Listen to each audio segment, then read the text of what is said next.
While protests against biting spending cuts continue throughout Europe as people vent their anger over bailout-sponsored austerity. Mass demonstrations in Madrid turned to violence earlier this week as police were forced to fire rubber bullets to calm the fury of the public. There have been dozens of injuries and arrests. RT's Jacob Greaves has been following developments. For some time, Greece and Spain have proven the body of anti-austerity protests in the Eurozone. But as time passes, their frustrations and anger only seem to be hardening, lessening the chances of a compromise between politicians and the populace, as many people feel they're only being fed a diet of police batons and broken promises. Bruised protesters and battered buildings are becoming the Eurozone's currency.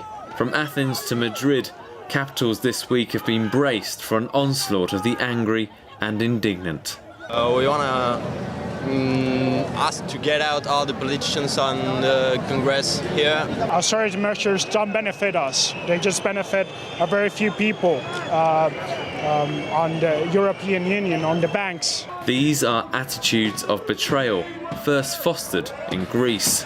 They have promised to renegotiate the famous, the notorious memoranda, that is the agreements between Greece and its lenders, and the state, without any kind of negotiation, they have then promised to Mrs. Merkel and the other European leaders just to implement all the former agreements.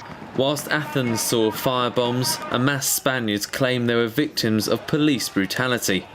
Chasing down protesters, they fired rubber bullets into crowds, the injury count from just one night topping 60. This will last as long as austerity lasts, as neoliberal austerity lasts, and as long as, and it's going to last as long as it needs to last until people's daily needs are met. The anti-austerity's rank and file have most recently been bolstered by Portuguese protesters, a nation known for its tolerance of bailout-sponsored cutbacks. Reforms that have put the onus of social security payments on workers appear a step too far. But this week's hotspot remains Madrid, where 3 demonstrations have posed real resistance to the government's public sector cutbacks. Here, the Surround Congress movement has called for the dissolution of Parliament, but their heady claims may do the group more harm than good.